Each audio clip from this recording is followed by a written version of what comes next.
નમસ્કાર, જય શ્રી કૃષ્ણ, રાધે રાધે, નારાયણ. તો અહીં આપણે ભગવદ્ ગીતાના કોઈ કુરુક્ષેત્રની યુદ્ધભૂમિ પર સેનાઓનો નિરીક્ષણની વાત કરી રહ્યા છે. તે પહેલાં આપણે જોયું કે શ્રીમદ ભગવદ્ ગીતાની રચના કેવી રીતે થઈ, એ પહેલાં કોણે સાંભળી હતી, ત્યારબાદ કેવી રીતના ઉત્તરોત્તર વક્તાઓથી યુદ્ધભૂમિ ઉપર શા માટે કૃષ્ણ ભગવાને કહેવી પડી હતી.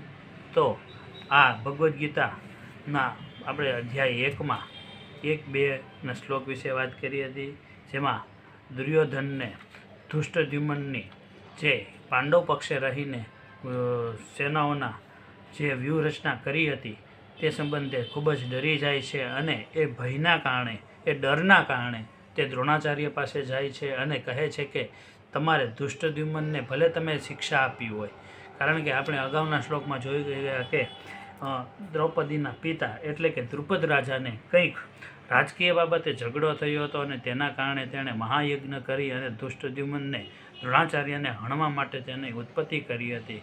વળી તે દ્રોણાચાર્યને હણવા માટે જ ઉત્પત્તિ કરી અને દ્રોણાચાર્ય પાછે જ તેને શિક્ષા માટે મોકલી આપે છે. અને આપણે એ પણ જોઈએ છીએ કે અહીં ઉદાર ભાવ રાખી અને દ્રોણાચાર્ય તેને તમામ પ્રકારની શિક્ષાઓ આપે છે.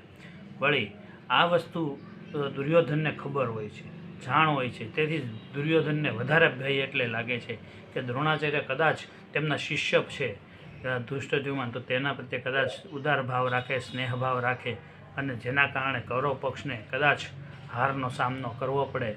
તો આવું ન થાય, તો આ ભય અને આ ડરના કારણે દુર્યોધન છે તે દ્રોણાચાર્ય પાસે જાય છે અને કહે છે કે તમારે તમારા પ્રિય એવા ધૃષ્ટદ્યુમ્નને જેણે તમે શિક્ષા આપી છે તો તેના પ્રત્યે તમારે સ્નેહભાવ રાખવાનો નથી અને તમારે અમારા કૌરવ અને પાંડવમાં સૌથી એવા પ્રિય શિષ્ય અર્જુન સામે પણ તમારે સ્નેહભાવ રાખવાનો નથી. આમ જોવા જઈએ તો દુર્યોધનને જે ભય લાગતો હતો તેના કારણે તે આવું બોલે છે અને તે દ્રોણાચાર્યને ખૂબ જ ચીમકીભર્યા શબ્દોમાં, કડક શબ્દોમાં જણાવે છે. આમ ત્યારબાદ આપણે આગળ જોયું તો ભીમ અને અર્જુનના સામર્થ્યનો પૂરો ખ્યાલ દ્રોણાચાર્યને હોવા છતાં પણ ભીમ અને અર્જુન સાથે તેને સરખાવે છે દુર્યોધન. વળી ત્યારબાદ આપણે હવે ત્રીજા શ્લોકને જોઈએ તો અહીં જે કહેવા માગે છે, તો તે પહેલાં હું આપને એ જણાવી દઉં કે અત્યાર સુધી જે મેં શ્લોકનું વાંચન કર્યું હતું તે વાંચનમાં ઘણા લોકોની એવી કમેન્ટો હતી કે તમે અમને માત્ર ગુજરાતીમાં જણાવો. તો હવે હું આપને સીધું ગુજરાતીમાં જણાવીશ. વળી લાઈવમાં હું જ્યારે આવું છું ત્યારે પણ ઘણા લોકો મને પોતાનો આગ્રહ એવો રાખે છે કે અમને ઘણી વખત સંસ્કૃત સમજાતું નથી હોતું, કારણ કે અમે એ લેવલે નથી, એવું ઘણા કહે છે. પણ બધાને એ લેવલ તો હોય જ છે, બધાને ભણવામાં આવતું હોય છે.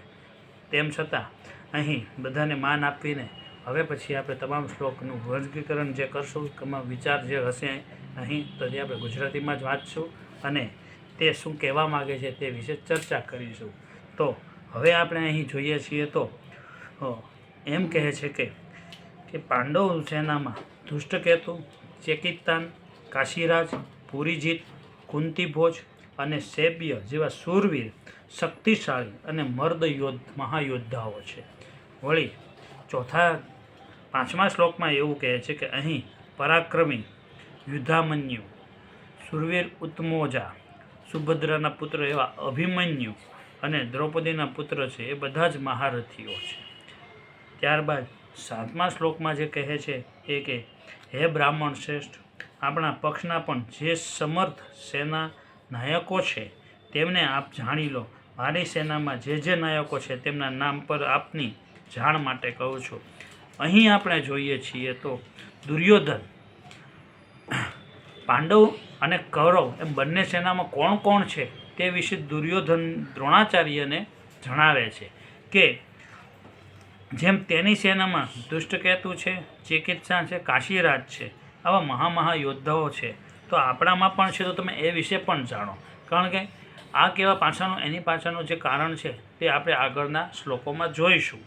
કારણ કે દુર્યોધનનું એવું કહેવું છે કે તેની જે સેનાઓ છે પાંડવ પક્ષની તે ખૂબ જ મર્યાદિત સેનાઓ છે, તેની પાસે જે યોદ્ધાઓ છે તે ખૂબ જ મર્યાદિતમાં છે, જ્યારે આપણી પાસે તમામ યોદ્ધાઓ છે જે મહાકુશળ છે, દરેક વિદ્યાઓમાં શસ્ત્રો સજ્જ છે, તમામ વિદ્યાઓ જાણકાર છે, અને તમે તેને પણ જાણો, જેથી કરીને તમે પાંડવ પક્ષે વધારે પડતો સ્નેહભાવ ન રાખતા અને કૌરવ પક્ષે સ્નેહભાવ રાખો.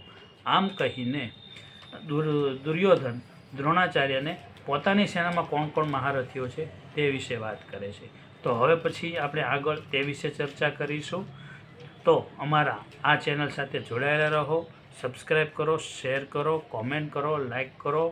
કોઈ પણ તમને વિડીયો બાબતે કંઈ પણ હોય તો તે અમને જણાવી શકો છો. હું લાઈવમાં આવું છું રાત્રે 10 થી 11, તો ત્યારે તમે કહી શકો છો. જય શ્રી કૃષ્ણ, રાધે રાધે, નારાયણ.